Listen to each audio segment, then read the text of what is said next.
P T V اور parliament حملہ cases 2014 کے اندر درج کیے گئے تھے، ان کی سماعت ہے صوبہ ڈسٹرکٹ کورٹ کے اندر۔ یہ دہشت گردی کی دفعات لگائی گئی تھیں، جس میں میں نے ان دہشت گردی کی دفعات کو حذف کرنے کے لیے درخواست دی تھی، عدالت نے ان دفعات کو حذف کر دیا تھا کہ یہاں پر یہ دہشت گردی دفعات لگتی نہیں ہیں، اور عام کورٹ میں بھجوایا تھا۔ تو اب صبح بریت کی درخواستوں کے اوپر جو ہے وہ سماعت ہے، تو اس میں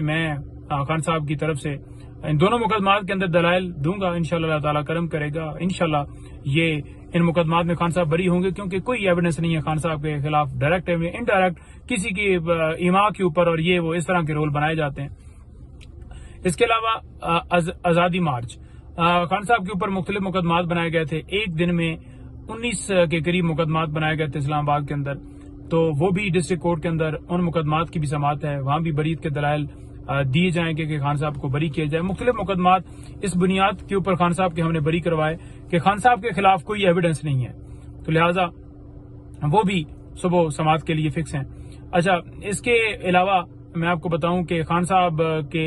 جو 12 مقدمات لاہور میں اینٹی ٹیررزم کورٹ کے اندر ان کی سماعت ہے، اس میں خان صاحب کو ویڈیو لنک کے ذریعے پیش کیا جائے گا۔ ویسے اگر خان صاحب کو ویڈیو لنک کے ذریعے پیش کرنا ہو کہ ان کی ضمانتیں ڈیسائیڈ کی جائیں تو نہیں کیا جاتا، عدالت بار بار حکم دیتی رہتی ہے خان صاحب کو پیش کریں، یہاں پر لائیں یا ویڈیو لنک کے ذریعے پیش کریں، تو کہا جاتا ہے کہ نیٹ نہیں ہے۔ لیکن ریمانڈ دینا تھا تو ویڈیو لنک کے ذریعے وہاں پر دے دیا گیا،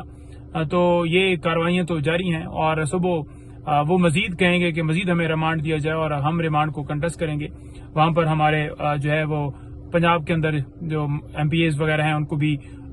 جو ہے وہ کہا گیا کہ وہ میکسیمم وہاں پر خان صاحب کے اظہار یکجہتی کے لیے پہنچیں، انشاءاللہ پہنچیں گے۔ اس کے علاوہ اسلام آباد میں جو ہائی کورٹ کے اندر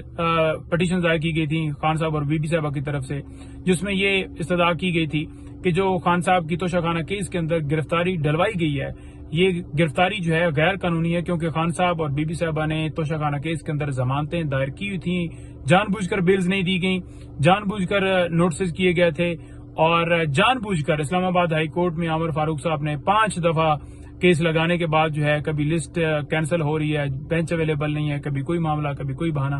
تو وہ جان بوجھ کر گرفتاری ڈلوائی گئی تھی۔ اس گرفتاری کے حوالے سے جو گرفتاری ڈالی گئی تھی اس کو ہم نے اس آرڈر کو چیلنج کیا اسلام آباد ہائی کورٹ کے اندر، اور یہ بھی کہا کہ جو ہے وہ فی الفور دونوں کو رہا کیا جائے، تو وہ درخواست بھی دونوں کی طرف سے جو درخواستیں دی گئی تھیں وہ اسلام آباد ہائی کورٹ کے اندر فکس ہیں۔ اس کے علاوہ جو ہے وہ رؤف حسن صاحب، ان کو ڈسٹرکٹ کورٹ کے اندر پیش کیا جائے گا، 2 دن کا ریمانڈ جو ہے وہ لیا گیا تھا۔ رؤف حسن کے ساتھ دیگر لوگ بھی 2 دن کے لیے پولیس کے جو ہے وہ حوالے کیے گئے تھے، ان کی کسٹڈی میں دیے گئے تھے۔